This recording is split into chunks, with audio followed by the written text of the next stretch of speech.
Good morning class. जय श्री श्याम।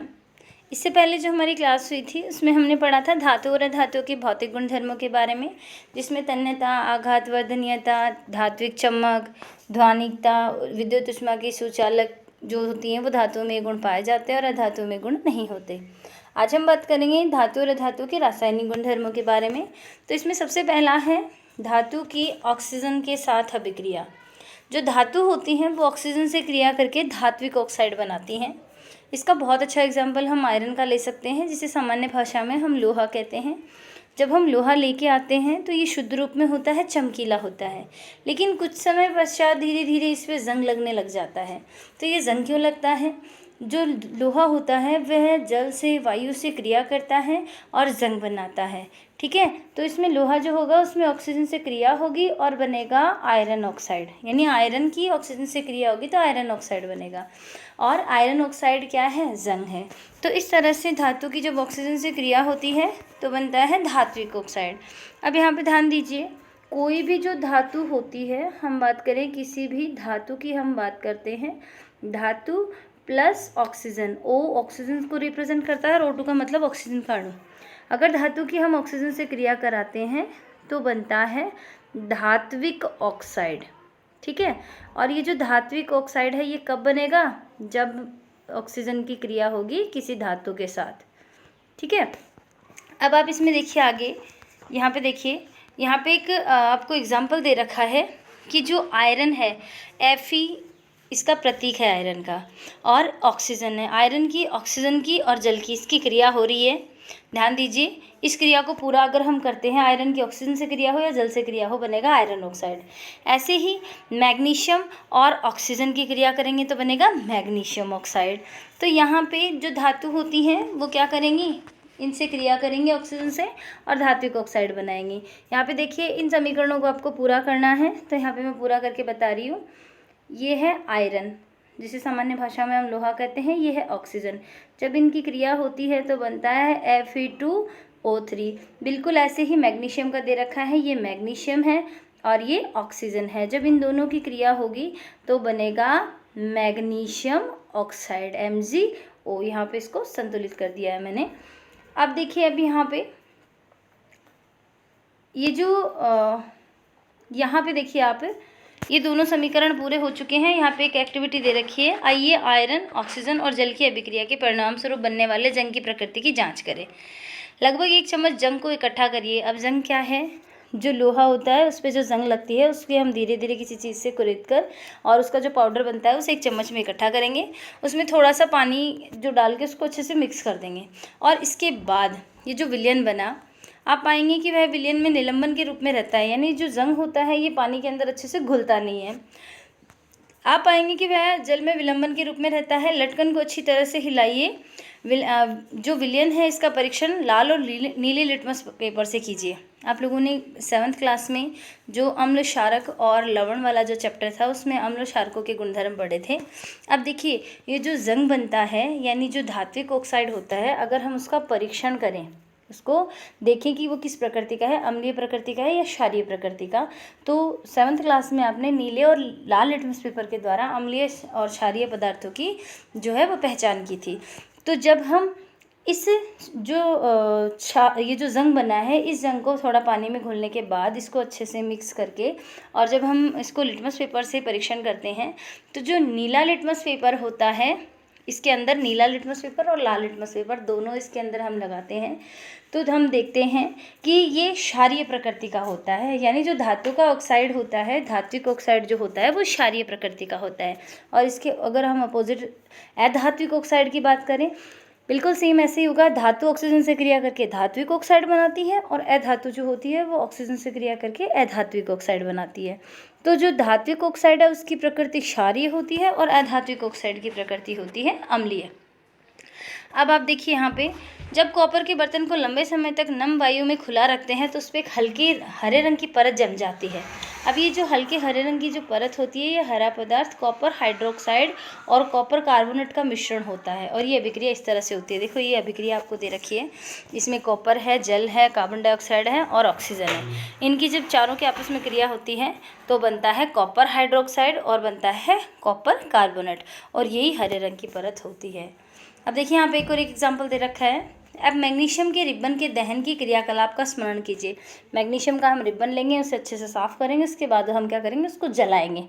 तो magnesium क्या है, धातु है, और जब हम मैग्नीशियम के रिबन को जलाते हैं तो जो राख बनती है वो होगी मैग्नीशियम ऑक्साइड। अब मैग्नीशियम रिबन के दहन के क्रियाकलाप को याद कीजिए। मैग्नीशियम रिबन का दहन करने पर प्राप्त राख को जल में घोलकर उसके अम्लीय या क्षारीय प्रकृति होने की आपको परीक्षण करना है। तो मैं आपको बता दूं, मैग्नीशियम क्या है, धातु है, और इस धातु को जब मैग्नीशियम के रिबन को जलाते हैं तो जो राख बनती है वो होता है मैग्नीशियम ऑक्साइड। इसको पानी में घोल के जब हम इसका परीक्षण करते हैं तो ये क्षारीय प्रकृति का होता है। जितने भी धात्विक ऑक्साइड होते हैं वो क्षारीय प्रकृति के, और अधात्विक ऑक्साइड होते हैं वो अम्लीय प्रकृति के होते हैं। आपने प्रेक्षण किया होगा कि लाल लिटमस पत्र नीला हो जाता है। ध्यान रखना, लाल लिटमस पत्र अगर नीले रंग में बदलता है इसका मतलब वो क्षारीय प्रकृति का जो पदार्थ है वो क्षारीय प्रकृति का है, और अगर नीला लिटमस पेपर लाल हो जाता है इसका मतलब पदार्थ कैसा है, अम्लीय प्रकृति का है। और अगर लिटमस पेपर में दोनों में ही कोई परिवर्तन नहीं आता रंग में तो वह उदासीन होगा। सामान्य धात्विक ऑक्साइड क्षारीय प्रकृति के होते हैं। ध्यान रखना, अगर धातु अधातु के भौतिक गुण धर्मों के आधार पर इनमें अंतर पूछे तो जो पहले की क्लास में मैंने आपको बताए थे आप वो अंतर लिखेंगे, और अगर धातु और अधातु के अंदर रासायनिक गुणधर्मों के आधार पर अंतर पूछे तो एक अंतर तो यही हो जाएगा कि धातु ऑक्सीजन से क्रिया करके धात्विक ऑक्साइड बनाती है जो कि क्षारीय प्रकृति के होते हैं, और अधातु ऑक्सीजन से क्रिया करके अधात्विक ऑक्साइड बनाती है जो कि अम्लीय प्रकृति के होते हैं। अब आप देखिए इसमें गतिविधि 4.4 है। शिक्षक द्वारा कक्षा में प्रदर्शित किए जाएं। यहाँ पे एक थोड़ा सा एग्जाम्पल दे रखा है कि जो चूर्णित सल्फर की कुछ मात्रा एक चम्मच के अंदर लेंगे और उसे हम क्या करेंगे, गर्म करेंगे। यदि जो चम्मच है उसमें उपलब्ध ना हो तो आप किसी भी बोतल या धातु का ढक्कन भी ले सकते हैं। इसके चारों ओर एक धातु का तार लपेटिए जैसा कि चित्र में दिखाया गया है। जैसे ही सल्फर जलना शुरू होता है तो चम्मच को एक गैस का या जार या कांच के ग्लास में ले जाइए। ग्लास को एक ढक्कन से ढक दीजिए। इससे बनने वाली गैस को बाहर न जाने दें। सल्फ़र को हम क्या करेंगे, एक चम्मच में लेंगे या किसी बर्तन में लेंगे और इसको नीचे से गर्म करेंगे। अब कुछ टाइम के बाद इसके ऊपर से गैस निकलने लग जाती है, धुआं बनता है। तो हम क्या करेंगे, उसके ऊपर कोई कांच का या फिर कोई जार रख देंगे और जो गैस बाहर निकल रही है उसको उस जार में इकट्ठा करेंगे और उसमें कुछ पानी मिलाकर उसको मिक्स करेंगे इसमें। तो ये जो गैस बन रही है ये है सल्फ़र डाइऑक्साइड। जब हम सल्फ़र को जलाते हैं तो सल्फ़र में ऑक्सीजन जुड़ती है और बनता है सल्फ़र डाइऑक्साइड, क्योंकि सल्फ़र क्या है, अधातु, और सल्फ़र डाइऑक्साइड क्या हो गया, अधात्विक ऑक्साइड। तो इसकी प्रकृति होगी, हम जांचने पर लिटमस पेपर के द्वारा जब हम इनके लिक्विड जो सॉल्यूशन बनता है उसको जब हम देखते हैं तो ये किस प्रकृति का होगा, अम्लीय प्रकृति का। अब देखिए आप इसमें ग्लास को थोड़ा जल डालिए और तुरंत ढक्कन से वापस ढक दीजिए। अब ग्लास को भली भांति से हिलाइए और जो लाल और नीले लिटमस पेपर हैं उनसे जब हम परीक्षण करते हैं, देखिए यहाँ पे ये पूरा दे रखा है, इसके अंदर ये जो ढक्कन सा दे रखा है इसमें क्या करेंगे, सल्फ़र का चूर्ण डालेंगे और इसको क्या करेंगे, गर्म करेंगे। अब ये आपको दूसरी तरफ ये जार सा दिख रहा होगा कांच का, इसके अंदर हम इसको ले जाएंगे और जो धुआं जो गैस बनती है वो इसी के अंदर इकट्ठा हो जाएगी। आप क्या करेंगे, कुछ टाइम बाद इसको तुरंत बाहर निकालेंगे, इसमें थोड़ा सा पानी डाल के ढक्कन बंद कर देंगे और उसको अच्छे से हिलाएंगे। तो जो सल्फ़र डाइऑक्साइड है वो जल से क्रिया करके सल्फ्यूरिक अम्ल बना लेती है। अब देखिए सल्फ़र और ऑक्सीजन की क्रिया से बनने वाले उत्पाद का नाम सल्फ़र डाइऑक्साइड है।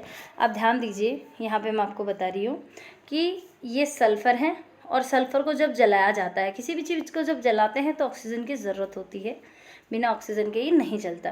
तो सल्फ़र का और ऑक्सीजन का जब सल्फ़र का दहन होता है तो बनता है सल्फ़र डाइऑक्साइड और ये एक प्रकार की क्या है, गैस है।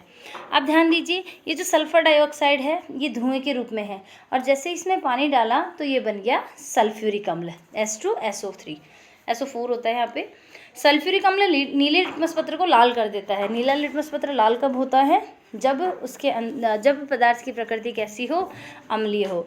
अब ध्यान दीजिए, यहाँ पे हम बात कर रहे हैं धातु की जल से क्रिया के बारे में।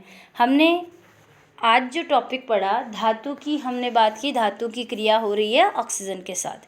यहाँ पे आपको जो रासायनिक गुणधर्मों की बात कर रहे हैं तो 3 ही रासायनिक गुणधर्म दे रखे हैं, 3 अभिक्रियाएं दे रखी है। धातुओं की जल के साथ क्रिया दे रखी है, धातुओं की ऑक्सीजन के साथ क्रिया है, और धातुओं की अम्ल और क्षारकों के साथ क्रिया दे रखी है। तो आज हमने पढ़ा धातु की ऑक्सीजन से क्रिया। तो ध्यान रखना, धातु की जब ऑक्सीजन से क्रिया होती है तो धात्विक ऑक्साइड बनता है, और अधातु की ऑक्सीजन से क्रिया होती है तो अधात्विक ऑक्साइड बनता है। धात्विक ऑक्साइड होता है क्षारीय प्रकृति का और अधात्विक ऑक्साइड होता है अम्लीय प्रकृति का। अब आज के लिए जो आपके क्वेश्चन हैं वो क्वेश्चन नंबर फर्स्ट आपका है। क्वेश्चन नंबर फर्स्ट आप लिखिए, इसमें आयरन का प्रतीक लिखिए, यानी आयरन का प्रतीक लिखना है आपको। तो आयरन का प्रतीक होगा आपका Fe, जैसा कि इसमें दे रखा है, Fe इसका प्रतीक होता है। क्वेश्चन नंबर 2 आपका है, लोहा जब जल और वायु के संपर्क में आता है तो कौन सा उत्पाद बनाता है? लोहा जल और वायु के संपर्क में आएगा तो क्या बनाएगा? जंग बनाएगा। तो आपको इसका नाम लिखना है। इसके बाद क्वेश्चन नंबर 3 आपका है कि कॉपर की बर्तन पे हरे रंग की जो परत बनती है वो किसकी परत होती है? तो इसमें आपको खाली 2 ही नाम लिखने हैं, कॉपर हाइड्रोक्साइड और कॉपर कार्बोनेट। ये दोनों जो होते हैं इन्हीं की वो हरे रंग की परत होती है। तो ये 3 क्वेश्चन आपके हो गए। क्वेश्चन नंबर आपका 4 जो है वो आपको करना है, सल्फर डाइऑक्साइड की जल से क्रिया होने पर क्या उत्पाद बनता है? तो इसमें आपको ये अभिक्रिया लिखनी है, सल्फर डाइऑक्साइड प्लस जल, और ये बनेगा एरो करके सल्फ्यूरस अम्ल। तो ये आपको जो है ये 4 क्वेश्चन करने हैं। किसी भी क्वेश्चन में या किसी भी टॉपिक में कोई प्रॉब्लम हो तो आप मेरे से पूछ सकते हैं। Thank you.